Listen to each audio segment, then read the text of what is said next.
Hello friends, today I'm going to talk about the poem To His Coy Mistress, composed by Andrew Marvell. He was born 1621 and died 1678. Let's start with reference. These touching lines flow from the magic pen of Andrew Marvell in his metaphysical poem To His Coy Mistress. It was published posthumously means after death in 1681. Marvel is known for his writing and beautiful metaphysical poetry. He wrote about love and life. He was a famous metaphysical poet, writer, satirist, and politician of 17th century. Let's explain it. ये lines जो ली गई हैं Andrew Marvell की metaphysical poem to his stress से ली गई हैं और ये जो पोएम है ये उनकी आफ्टर डेथ पब्लिश की गई थी 1681 में। मार्वल अपनी और राइटिंग और ब्यूटीफुल मेटाफिजिकल पोएट्री के लिए जाने जाते हैं। उन्होंने हमेशा लव एंड लाइफ के बारे में लिखा है और वह एक मेटाफिजिकल पोइट है, राइटर है, सटायरिस्ट है, पॉलिटिशियन है और 17th सेंचुरी के। Then starts with contest. To His Coy Mistress is a metaphysical poem है. In this poem, Marvel justifies love and sensuality on the ground that life is very short, time is killing fast. Therefore, there is no better use of life and beauty except to enjoy it. In this world, it is the right, true, and awful love. The theme of poem is carpe diem, i.e. seize and enjoy the day. In this poem, the lover seduces to his beloved who refuses to grant him sensual favor because of her modesty and sense of honor. To his coy mistress क्या एक metaphysical poem है। Metaphysical means होता है beyond of human sense, human thinking से बिल्कुल अलग। In this poem Marvell love and sensuality को, love और कामुकता को जस्टिफाइज करते हैं इस आधार पे कि लाइफ बहुत छोटी है, टाइम बहुत जल्दी से बीत रहा है, इसलिए हमें लाइफ और ब्यूटी को एंजॉय कर लेना चाहिए। इस संसार में यही सब सही है। इस पोएम का जो थीम है वो कार्पे डिम है। कार्पे डिम मीन्स होता है हमें आज के दिन को एंजॉय कर लेना चाहिए, कल की चिंता नहीं करनी चाहिए। इस पोएम में लवर अपनी बिलवड को सेड्यूस करता है, जो मना कर रही है उसे सेक्सुअल फेवर्स देने के लिए अपनी मॉडेस्टी और सम्मान के कारण।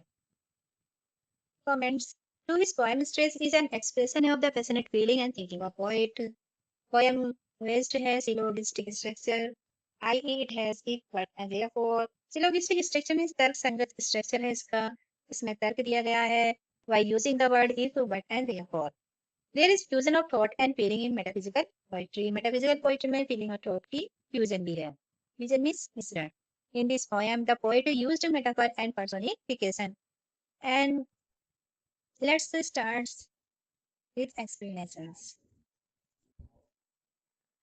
Had we but enough and time, this coyness lady were no crime.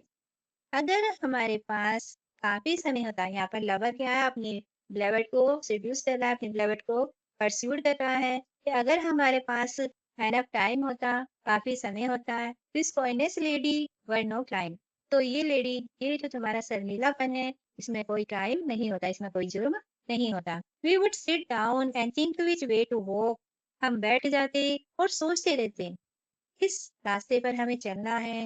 And pass our long love's day, और हमें अपनी लाइफ को कैसे बिताना है, प्यार में बिताना है या ऐसे ही बिताना है, हम ये सोचते रहते हैं। Thou by the Indian Ganges side shouldst rubies find, तुम गंगा के किनारे पर घूमती और रूलीज आती रहती। I by the tide of Humber would complain, और मैं हम्बर नदी के किनारे बैठा हुआ कंप्लेन करता रहता।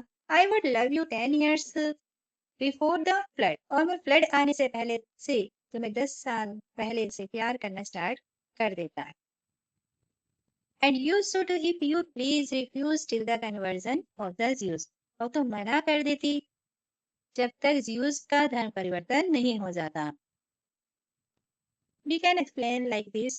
In this poem, the lover addresses to his beloved who refuses to grant him sexual favors because of her modesty and her sense of honor. The lover speaker attempts to persuade her that they should have sexual intercourse. He urges his mistress to submit her body and sleep with him.